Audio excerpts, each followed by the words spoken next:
alhamdulillah pada kesempatan hari ini kita semua bisa berkumpul di SD Negeri 2 Srikonco dalam rangka program kami dari Sekolah Penggerak, yaitu berbagi praktik baik yang semuanya insya Allah dalam keadaan sehat walafiat. Amin. Tak lupa sholawat dan salam senantiasa kita curahkan pada junjungan Nabi besar Muhammad SAW yang mana selalu kita tunggu-tunggu syafaatnya kelak kemudian hari.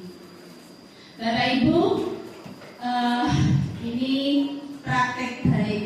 Ini adalah kegiatan kami selama ditunjuk sebagai sekolah penggerak. Praktek baik SD Negeri 2 Srikonco, sebelum kami menjadi sekolah penggerak, sebenarnya ada cerita sedikit, ada kronologisnya, Bapak Ibu. Tidak tiba-tiba SD Negeri 2 Srikonco jadi sekolah penggerak, tidak seperti itu ya Bunda. Nah, kami ada proses yang pertama pada waktu itu ada permintaan dari Korwil, diperintahkan dari Korwil melalui Ibu Pengawas bahwa kepala sekolah sekecamatan Bantul yang usianya, nah ini kemarin, usianya di bawah 56 wajib ikut seleksi sekolah penggerak. Seperti panjenengan juga, Bapak Ibu guru yang usianya di bawah 50 wajib mengikuti guru penggerak. Ya, sama seperti itu. Kami dulu seperti itu kan. Ya. Akhirnya terjaring 9 orang, termasuk hukum juga di situ Pak Gatot. Nah, waktu itu kami terjaring 9 orang. Setelah seleksi administrasi 9 orang lolos. Kemudian dilanjut dengan seleksi kedua yaitu tes tulis. Alhamdulillah dari 9 orang yang lolos 2 orang. Saya sama hukum waktu itu 2 orang yang lolos. Nah, di berikutnya tahap berikutnya adalah tes wawancara. Ternyata hukum nggak tahu kok mengalah. Saya mau cari teman malah hukum malah mengalah. Itu akhirnya dibantu terseleksi 1 orang hingga saya sendiri yang lolos dalam tes wawancara. Nah, dalam tes wawancara itu sebenarnya apa yang ditanyakan ya sesuai yang ada di lembaga kita, tidak lebih dari itu. Jadi saya juga nggak ngumpul-ngumpul lembaga saya, ya apa adanya yang saya hadapi. Nah, setelah kami lolos dan dinyatakan lulus sebagai sekolah penggerak, kemudian kami mulai melakukan proses yang pertama adalah mengikuti diklat selama 1,5 bulan ya Bu Nur ya, 1,5 bulan kami bertiga dan berempat sama Bu Istihasi di Kodok. Waktu itu masih prosesnya daring. Nah, karena kami takut sinyal di lembaga atau di rumah tidak memenuhi syarat, kami berkumpul di Korwil.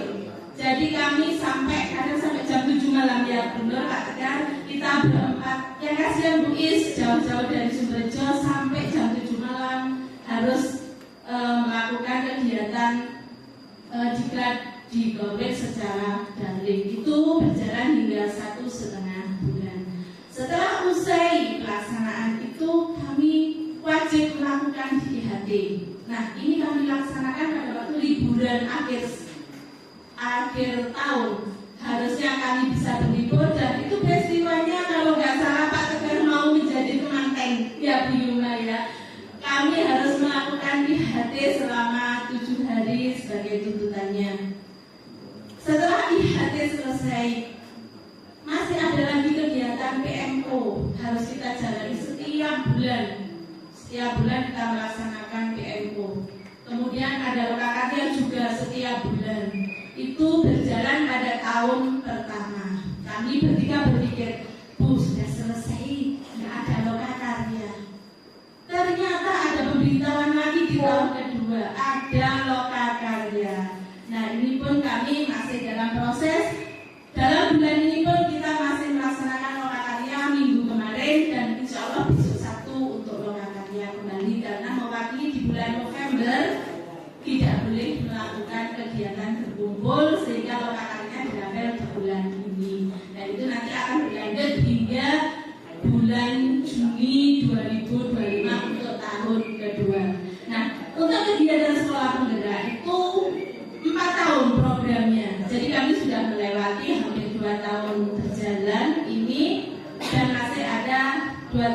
ke depannya.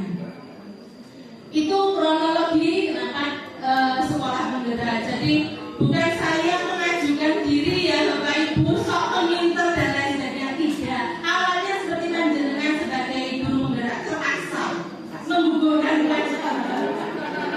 Itu dulu bahasanya, menggugurkan kewajiban yang hukum pokoknya kita seperti itu. Tapi kita nikmati, insya Allah dengan dukungan guru DKP 2 orang dan Bu Istiqansi, kita bisa berjalan hingga saat ini. Nah, pelaksanaan praktek baik. Saya selaku Kepala Sekolah SD Srigonco 2 yang tertunjuk sebagai sekolah penggerak, hari ini hanya menyampaikan praktek baik yang terjadi di luar sekolah, di luar kelas. Nanti untuk kelas, untuk kegiatan dan sebagainya ada ahlinya sendiri di Siti Nurhalifa sama Pak Tegar.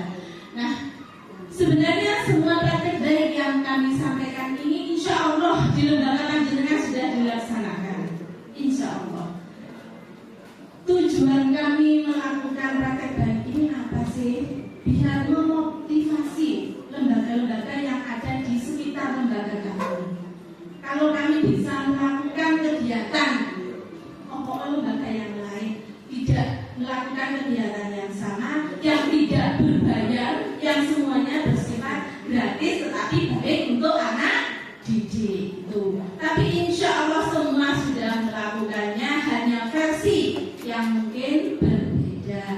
Nah, kami melakukan kesepakatan di waktu pagi hari melaksanakan 5S. Napa mawon itu 5S Bapak Ibu? Senyum, sapa, salam, sopan, santun. Nah, itu kami bersepakat, Bapak Ibu guru di SD Negeri 2 Srigonco membuat kesepakatan kita di hari Senin Bapak Ibu guru wajib sudah ada di lembaga, harus ada di depan gerbang. Hari Senin wajib semua Bapak Ibu guru. Itu kesepakatan kami. Kemudian hari Selasa dan berikutnya bagaimana untuk kegiatan 5S-nya? Saya nggak tega kalau semua Bapak Ibu guru saya wajibkan 6:30 harus standby semuanya. Akhirnya kami buat piket.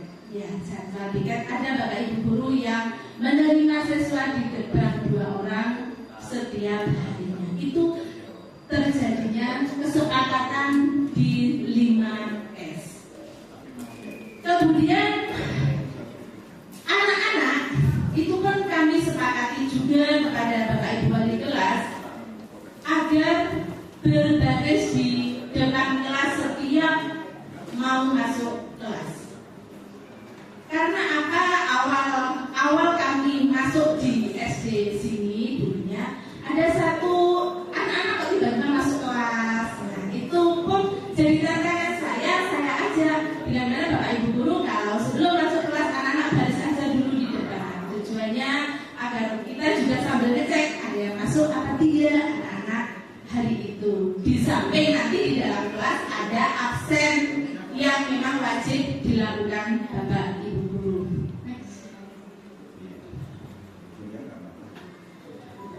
Pembiasaan pagi di SD Negeri 2 Srigonco kalau hari Senin sama insya Allah semuanya melaksanakan upacara hari Senin. Nah, sama itu kalau dilaksanakan di jam 0. Kami di SD Negeri 2 Srigonco kesepakatan masuk kelas itu jam 7 Bapak Ibu. Jadi kami katakan jam 0 berarti sebelum jam 7 itu kami melaksanakan pembiasaan. Jam 7 kurang 15 menit Bapak Ibu guru dari petugas masing-masing wajib sudah siap untuk melakukan pembiasaan. Selasa kami singkat dengan selat atau Selasa sehat. Anak-anak kami ampuh dengan senam. Di situ tidak hanya satu senam, setiap minggu berganti-ganti, dan ini pun juga kesepakatan ada yang mengampu dari guru PJOK itu untuk hari Selasa. Kemudian hari Rabunya kita beri nama Gerlisa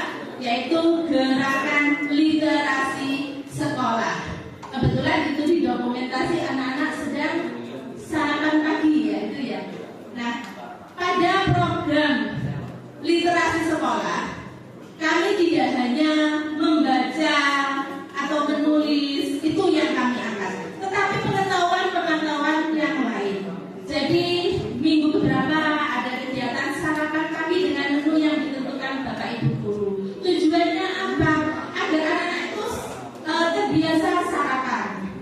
Yang biasanya nggak mau makan sayur, kami canangkan di situ. Jadi nanti kita tentukan kayak terjadi kemarin yang barusan terjadi di hari Rabu kemarin, namanya sayur mayor, bukan sayur mayor, tapi sayur mayor tentara. Nah, itu jadi sayurnya harus ada sayur warna hijau. Jadi ada anak-anak yang nggak mau makan, ya berusaha harus mau makan sayur. Nah, itu salah satu kegiatan literasi. Kemudian di samping sarapan pagi, kami juga karena tahu anak-anak itu namanya lagu-lagu daerah, lagu-lagu nasional, nggak tahu. Tidak ada yang tahu. Akhirnya itu pun dengan dibentuk kelompok, anak-anak disuruh menyebutkan dengan istilahnya apa ya, perlombaan ya, Yuma ya, perlombaan siapa yang bisa, kelompok siapa yang banyak bisa menyebutkan lagu-lagu nasional, lagu-lagu daerah. Nah, itu. Kemudian kegiatan yang lainnya menanam hidroponik, itu pun pernah dilaksanakan pada waktu pembiasaan gereja. Lanjut di hari Kamis, kami beri nama Kabut Senja, yaitu Kamis Budaya Seni Jawa. Kebetulan pada hari Kamis kan kita memakai baju adat, sehingga anak-anak di depan itu nanti diambil oleh salah satu guru atau Bapak Ibu guru menari lagu-lagu, menari tari-tari tradisional yang mudah dikenal anak-anak, menyanyi lagu-lagu daerah. Nah, di situ kita kemas pada waktu hari Kamis dengan sebutan Kamis Kabut Senja. Kemudian di hari Jumat itu kami beri nama Gema atau Gerakan Jumat Mengaji. Ini pun kami tautkan dengan kegiatan SPM Bapak Ibu. Di SPM untuk sholat duha, membaca surat-surat pendek dan lain sebagainya itu kami kemas di gemanya. Jadi fokus yang mengajinya itu yang masuk di pembelajaran itu. Nah, kapan kami melaksanakan gema? Apa setiap hari sholat duha? Untuk SD Negeri 2 Srikonco kami melaksanakan sholat duha itu dalam 1 bulan 2 kali, yaitu minggu pertama dan minggu keempat. Itu pagi dilaksanakan sholat duha yang dilanjut dengan istighosa. Minggu-minggu yang lainnya kami akan di minggu 2 dan 3 biasanya kami membaca surat-surat pendek, hafalan sholat itu ya, bacaan sholat itu. Kemudian anak-anak juga pengetahuan umum tentang keagamaan ini diampu langsung oleh guru agama, dan Bapak Ibu guru selalu mendampingi di sampingnya. Nah, yang terakhir di hari Sabtu itu kami sebut dengan Darling atau Sadar Lingkungan. Jadi anak-anak kami biasakan setiap hari Sabtu, di samping setiap hari anak-anak wajib membersihkan lingkungan sekolah, tapi hari Sabtu adalah spesial. Kemudian tidak hanya di lingkungan, tetapi di sekitar sekolah anak-anak juga kami ajak. Di situ anak-anak biar bisa mengenal ini sampah manfaat atau tidak. Nah, kami anak-anak waktu kami ajak keluar, itu saya mengajak Bapak Ibu guru untuk membawa kantong kresek untuk mengambil sampah-sampah yang tidak bisa dimanfaatkan di luar. Seperti plastik, otomatis kalau dengan tanah kan tidak bisa bersatu. Akhirnya kita ambil, kita bawa ke sekolah, dimanfaatkan di sekolah. Itu pembiasaan-pembiasaan yang kami lakukan di pagi hari mulai Senin hingga Sabtu. Nah, ekstrakurikuler di SD Negeri 2 Srikonco yang sudah berjalan adalah Banija hari IT, Pramuka, dan Diwisada. Untuk belanjarinya ini dilaksanakan setiap hari Rabu, kemudian IT-nya hari Kamis, Pramukanya Jumat dan Sabtu, karena ini kita bagi antara siaga dan penggalang. Siaganya di hari Jumat, penggalangnya di hari Sabtu. Kemudian kegiatan Diwisada ini dilaksanakan setiap 1 bulan sekali di hari Senin. Nah, ini kami mengkader Diwisada dari kelas 3 hingga kelas 5. Ini pelaku Diwisada yang diaku langsung oleh guru UKS. Lanjut. Nah, wajibnya sekolah itu kan meningkatkan kompetensi guru. Kami mohon maaf sebelumnya, sebelum kami masuk di sekolah penggerak itu kami mengajar apa adanya. Kita juga di buku yang mengikuti buku seperti itu, LKS ya, LKS. Nah, karena ada pada waktu PNO ditanya apa masalah di lembaga ibu untuk kompetensi Bapak Ibu guru, yaitu saya sampaikan bahwa di lembaga kami tidak semua guru bisa menggunakan IT, termasuk kepala sekolahnya juga ya, tidak bisa menggunakan IT. Kemudian itu kami gunakan untuk apa ya, menyelesaikan masalah gimana caranya supaya Bapak Ibu guru itu bisa mengoperasikan IT dengan baik biar pelaksanaan pembelajaran bisa lebih baik. Akhirnya dari masukan-masukan kami teman-teman di sekolah penggerak, kita melakukan pelatihan menggunakan Canva. Terus terang mungkin yang bisa waktu itu hanya beberapa guru muda, yang tua-tua sama sekali tidak bisa. Nah, alhamdulillah dengan pematerinya juga salah satu Bapak Ibu guru yang ada di lembaga, dengan meskipun tidak lihat, alhamdulillah Bapak Ibu guru wali kelas semuanya sudah bisa menggunakan Canva, sehingga untuk pembelajaran di kelas untuk itu bisa dimanfaatkan. Kemudian belajar di BNN ini wajib sekali, karena untuk mengunduh CP dan lain sebagainya di perangkat belajar kami memang mengadopsi dari BNN yang mungkin diperbaiki lagi oleh Bapak Ibu guru yang disesuaikan dengan kondisi siswa di SD Negeri 2 Sikonjo. Lanjut. Oh ya, maaf itu kombel Bapak Ibu. Nah, ini wajib, memang wajib. Kalau bisa memang di semua lembaga ada kombel. Kombel itu enggak seperti harus satu gugus ini, enggak. Di dalam satu lembaga. Kegiatan kombel itu dilaksanakan di luar jam sekolah. Tujuannya apa? Kalau kami mengambil hari Sabtu, tujuannya untuk apa di kombel itu? Bapak Ibu guru ada kesulitan apa di dalam kelas, itu kita tuangkan dalam kombel itu. Nah, itu kami jadi sharing-sharing pada kombel itu. Alhamdulillah meskipun terbata-bata. Mengapa terbata-bata? Banyaknya kegiatan di luar yang berbenturan, kadang-kadang untuk pelaksanaan kombel tidak bisa berjalan, tapi bisa diganti dengan hari lain, atau juga digunakan untuk mengerjakan PMN. Nah, itu karena tidak semua Bapak Ibu guru pun paham di PMN, mengerjakan tugas kita ya, yang di PMN itu kami laksanakan di kombel yang kami sisihkan satu hari dalam satu minggu seusai pembelajaran. Saya yakin Bapak Ibu guru yang lain, apalagi yang sudah masuk di guru penggerak, sudah bisa mengerti ini, sudah ada pembelajaran seperti ini. Pak Nyoman terutama yang mungkin pengalaman juga sangat banyak di kombel, insya Allah sudah melaksanakan. Lanjut. Itu Bapak Ibu guru, ini ada terlewat satu tentang P5 Bapak Ibu. Untuk P5 di lembaga kami, terus terang kami tidak pernah menghasilkan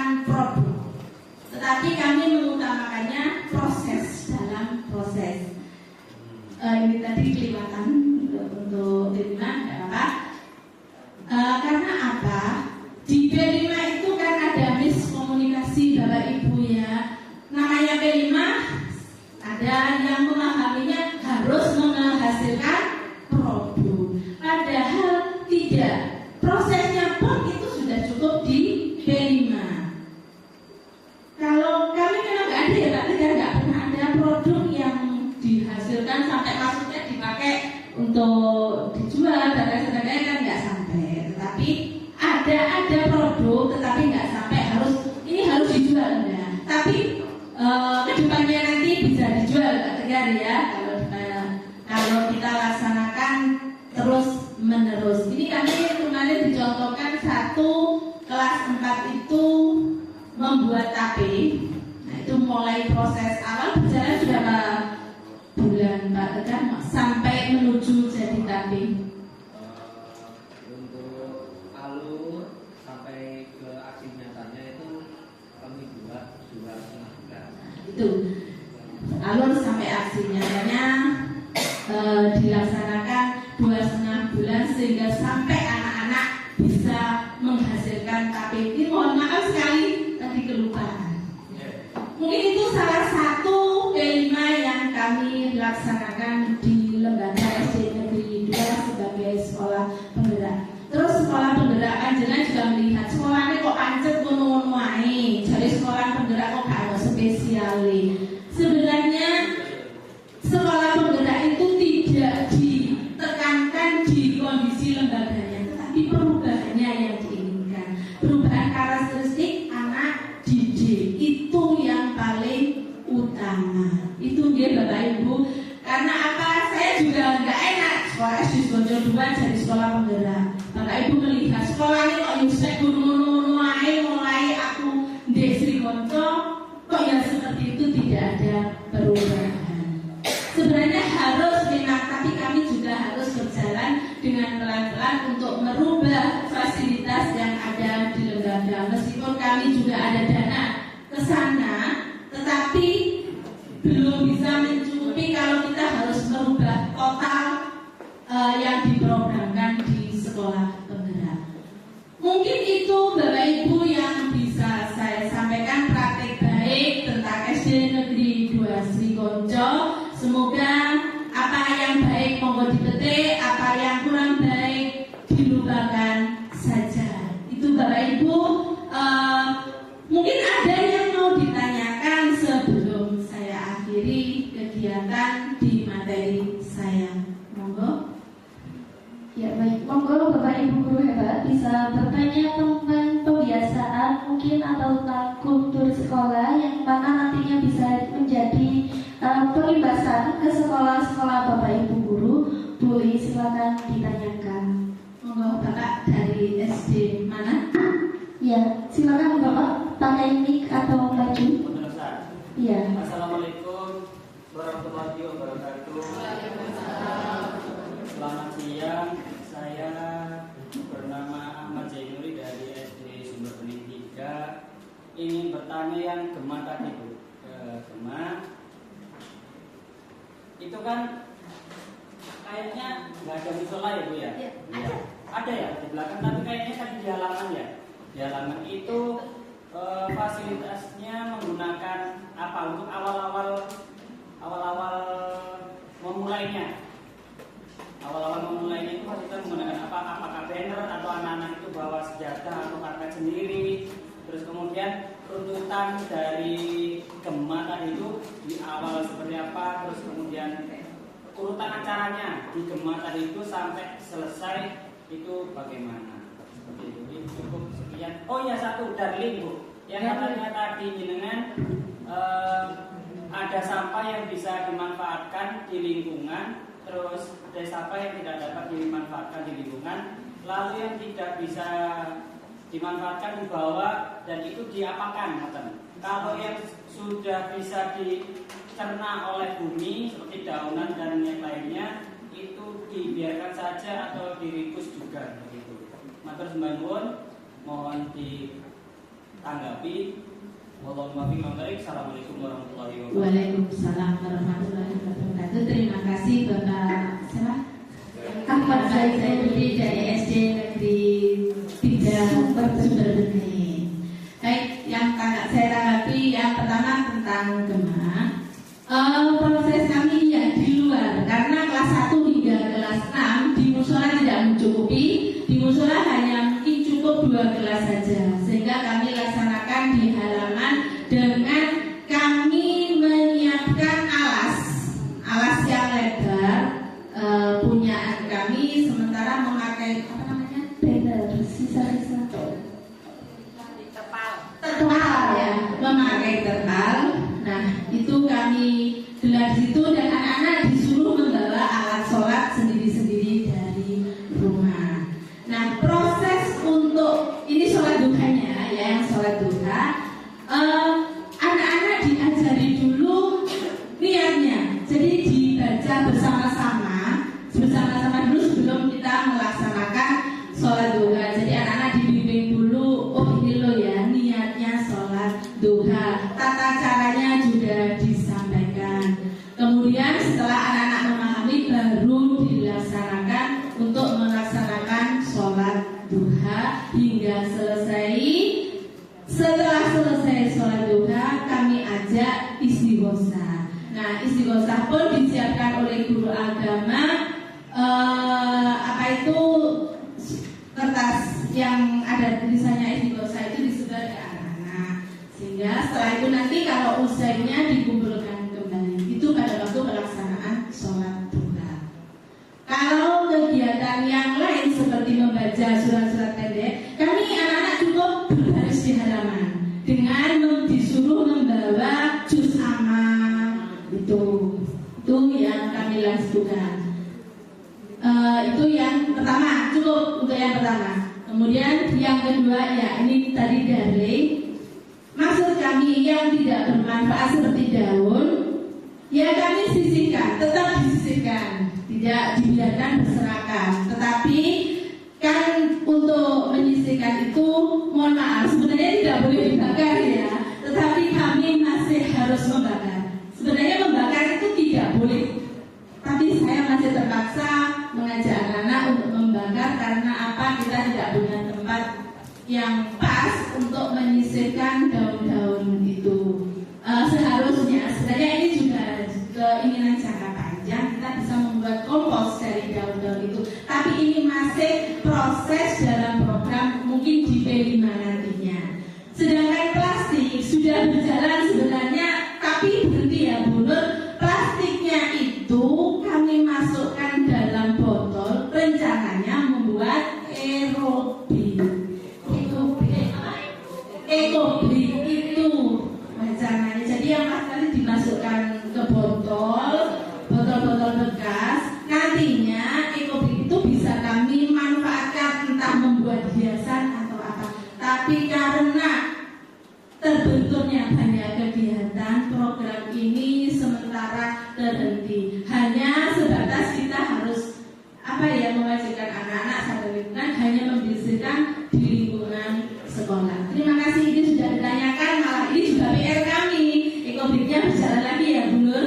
Nah itu Pak, mungkin ada lagi? Cukup dengan jawaban saya? Tambahan? Ya, monggo. Kalau di SD Sumber Bening 3 itu sampahnya plastik terutama itu banyak caosnya, kecapnya, sambelnya. Nah itu apa dicuci dulu atau bagaimana? Kan jualan kan di sekolah tidak punya. Jadi penjual itu di pinggir jalan, berbaris di pinggir jalan dengan rapi. Anak-anak membeli ke sana dan itu lebih banyak caosnya, kecapnya, sambalnya yang kira-kira kalau diproses itu membutuhkan waktu yang lama, apalagi sekarang musim panas, air sulit untuk mencuci plastik yang tidak berguna tadi itu malah membutuhkan waktu yang lebih lama lagi. Nah itu satu. Duanya di sini bagaimana Ibu menanggulangi penjual-penjual yang ada di lingkungan sekolah seperti itu. Oke, terima kasih. Terima kasih Mbak.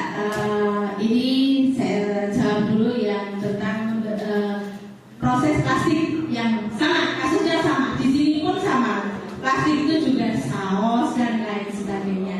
Nah, kami hanya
manusia kita juga masih ada rasa sosial. Nah, itu jadi selama kami tidak terlalu terganggu, kami biarkan apa adanya. Sehingga kami tetap menginginkan monggo yang kiranya membahayakan anak-anak ya agak disikapi seperti tusuk dan lain sebagainya. Itu ya Mas ya.